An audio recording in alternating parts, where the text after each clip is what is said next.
To Steph last night, we also have the man, Ryan Garcia, superstar boxer, joining us later in the show. But we start with one of the best regular season games I've seen in a long time. That was between the new look Nets and the Milwaukee Bucks, a back and forth battle that went down to the wire, and it was KD, the Slim Reaper, from the top of the key off a rebound from Harden to ice the victory for the Nets. Jalen, I know you're watching every second of this one. What did you see from the Nets last night? Do you see what I see? Do you hear what I hear? Jacoby, we have must-see TV. Each night, League Pass, Eastern Standard Time. These guys have made themselves the proverbial villain in sports. KD left the Splash Brothers and is returning from an Achilles injury. Put him in the conversations of top player in the game already. James Harden, back-to-back triple-doubles on a new squad. It's a pecking order we got going on in the East, and they did it against the Bucks. The Bucks. James Harden is putting up elite level numbers his first couple of games. He really is. He did not quite reach a triple-double, but he was almost at a triple-double last night. It looked so good to see him in that black as the true villains of the NBA, creating this super team. I'm not going to overreact to one regular season game in January against the Bucks. Oh, wait, yes, I am. Yes, I am. This is the team to beat in the East. And against these Bucks, who they may meet in the playoffs, perhaps, the Eastern Conference Finals, it's notable to see how they defended Giannis, something that you noticed as well. What did you see about how they went at Giannis on the defensive end? So that's classic mental manipulation. That's not just about Giannis' percentages or his ability or inability to shoot the ball. Because if that was a point guard or a wing, you wouldn't back off of them like that.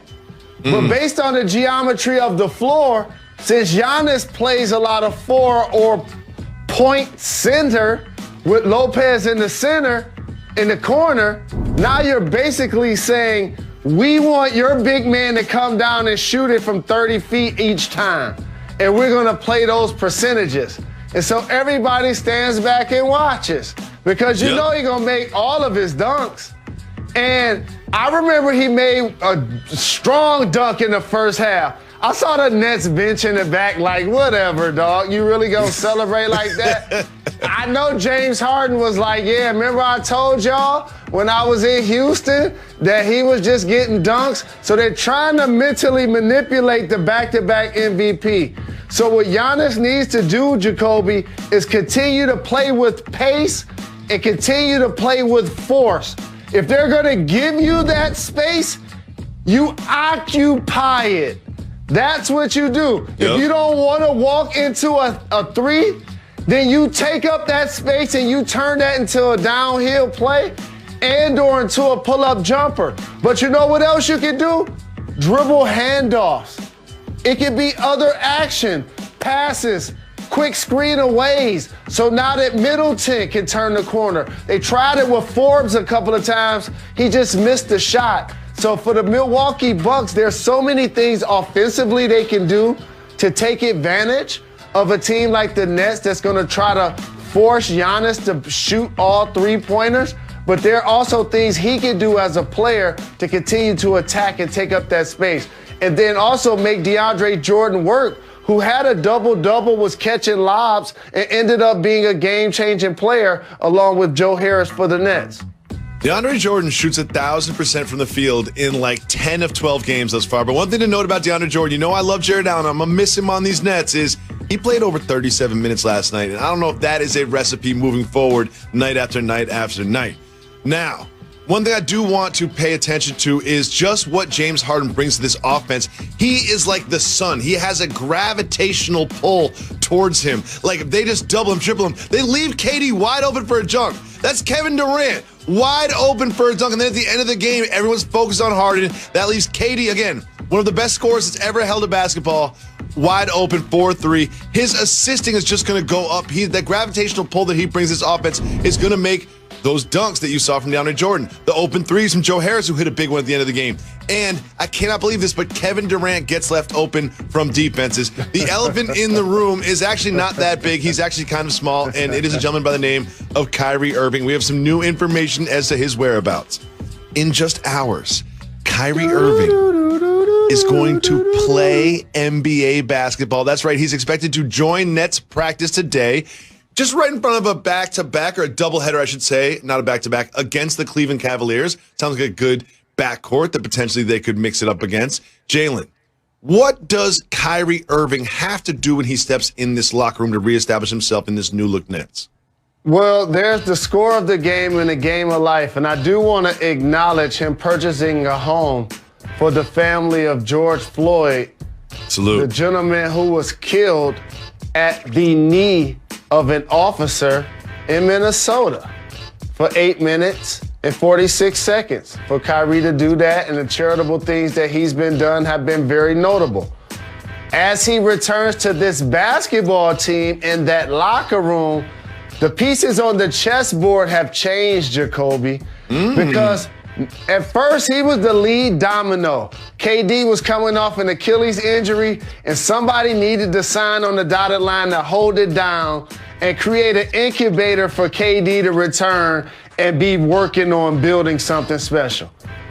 Kyrie signs, KD signs, and then all of a sudden, Kyrie goes out with personal reasons. And they trade for James Harden, somebody KD has played with before, and also is going to be a high-volume assist player, flirt with triple-doubles, and get his numbers different than Kyrie, which actually doesn't mean they have to necessarily take turns. I know a lot of the plays that they did weren't like assisted toward one another, but like you broke down, there are a couple of plays where they concentrated so much on Harden that KD was wide open. And then KD got a late three also. Kyrie used to having that thing in his hands, Jacoby, and he ain't necessarily used to being a spot-up player or a player that's going to do a lot of cutting. So will they make it work? Absolutely. But it will take a lot of sacrifice. But man, the Nets are loaded. It is must-see TV. Exactly like you finished. It is must-see TV. I have never been so excited for a Nets-Cavs game than I am for tomorrow night's matchup between those two teams. I will have all the popcorn, and I expect not only this backcourt to show up and show something special, but the Cleveland Cavaliers backcourt has been playing pretty well this year too. Sexland. I'd like to see them play some defense against these two. Now, Jalen, the Nets have a duo that is soon going to be a trio of superstars, but the reaction to the deal and what the energy is like as you try to put everything together as a group. Was very excited, just to have James here. Obviously, letting go of some of the pieces that have been here in the Nets organization for a while, even before I got here. It was going to be hard regardless. It's just the nature of the business. We're all brothers still, so we're just moving on into the next phase of just developing as a team and just building some camaraderie and having fun. Can you shed some light on what the last couple of weeks have been like for you and the time you needed off? There's a lot of family and personal stuff going on, so just want to leave it at that. Otis Livingston, CBS New York. Hey, Kyrie, welcome back. As you look at the makeup of the team and how successful they have been, how do you see yourself fitting back in? Because you had obviously a huge role before, now coupled with James Harden in the mix. Like I said, it's just really exciting, just to be able to play with great players that have, just been here in the league for a while, have been through ups and downs, the peaks and valleys. So, James is aligned with us in terms of just experience, and, adding that to our locker room is going to be great for us. Malika Andrews, ESPN. Hi, Kyrie. I'm wondering if you were aware that you had violated the health and safety protocols and what that process was like for you in coming back and going through that investigation, one. And then secondly, what your communication was like with the team while you were away. Happy to be back. Happy to be around these guys. addressed the team, addressed everybody that needed to be addressed. Now it's time to move on. Bruce Beck, On the health and safety New front. York. I'm sorry, Malika, go ahead. I just was circling back on the health and safety front. Happy to be back. Thank you. Bruce Beck, NBC New York. Kyrie, how supportive have your teammates and the organization been during this time? It's been great. It's been enough support for me to, feel like they have my back. And, that's all I can ask for. The support, not only me, but my family. I'm a hometown kid, so, things hit a little different when, family or personal stuff going on. And that's up to me to handle that as a man. But, yeah, I just take full accountability for my absence with the guys and, just had a conversation with each one of them, and we move on. Christian Winfield, New York Daily News.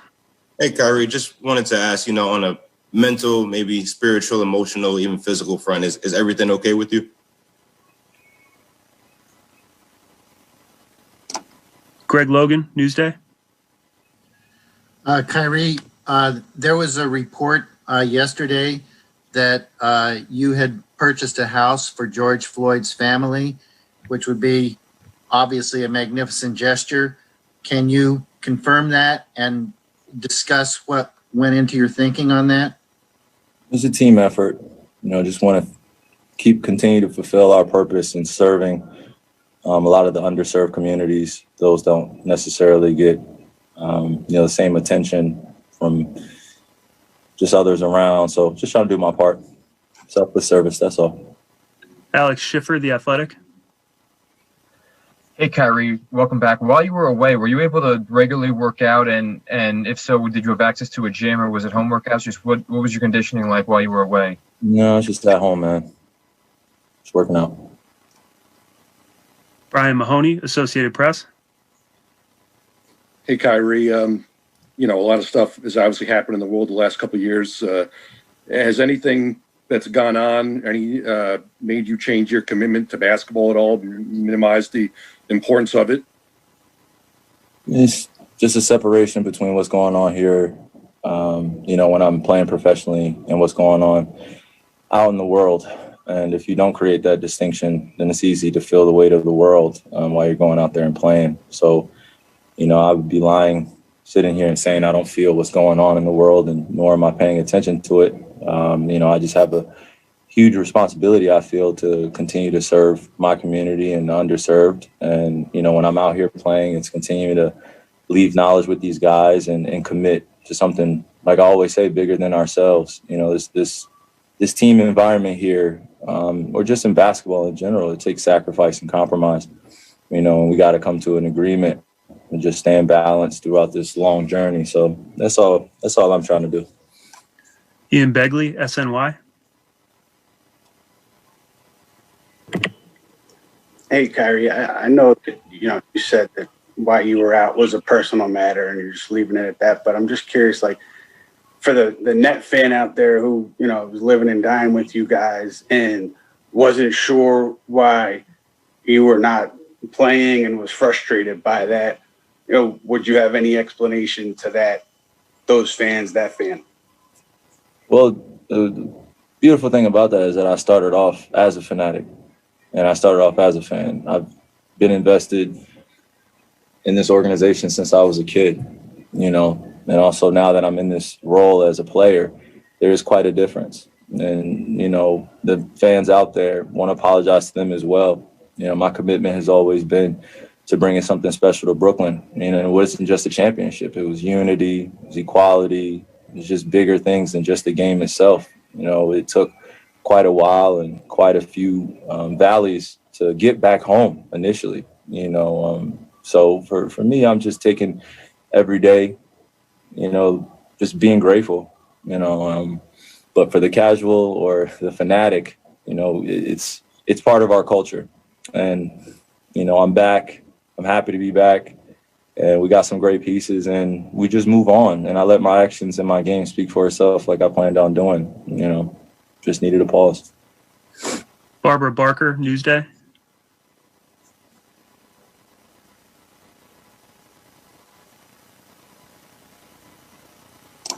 All right, we'll move on back to Greg Logan with Newsday. Kyrie, two things. We know that politically and socially, the country has been fractured the last 4 years. What do you hope happens after this inauguration tomorrow? And also, secondly, do you feel like you can still find your joy playing basketball? Thing that is, pretty interesting in watching when you take a break from everything. There's just so many assumptions about what's going on. And so many people feel like they know me best. And they have no idea who I am, nor what I'm about, or what I stand for, or even attempt to take the time, or even for me to invite them to take the time. So it's a two-way street. And when things become overwhelming in life, you just got to take a step back and realize what's important. And I love to play. It's never been questioned. I've committed myself, when this wasn't even a thing for me. I didn't really care about media, didn't really care about the fandom. All I cared about was just the ethics of the game and being taught the fundamentals. And now that it's become bigger and there's more of a responsibility that I have in this position I'm in, I'm grateful because I'm able to stand on this platform with others alongside of me that have sacrificed and are going through similar things. So I'm not alone in this. And, that's just a big thing about also mental health, just coming in and being balanced with yourself first and then being able to perform. So, with everything going on in the world, politically, socially, like I said, it's hard to ignore. I want to make changes daily. There are so many oppressed communities, so many things going on that are bigger than just a ball going in the rim. So for me, I just, like I said, it's just the balance of it, of knowing I can delegate my responsibilities off the court to people that I'm surrounded around that are for the fight and are fighting behind the scenes and in front in the lines.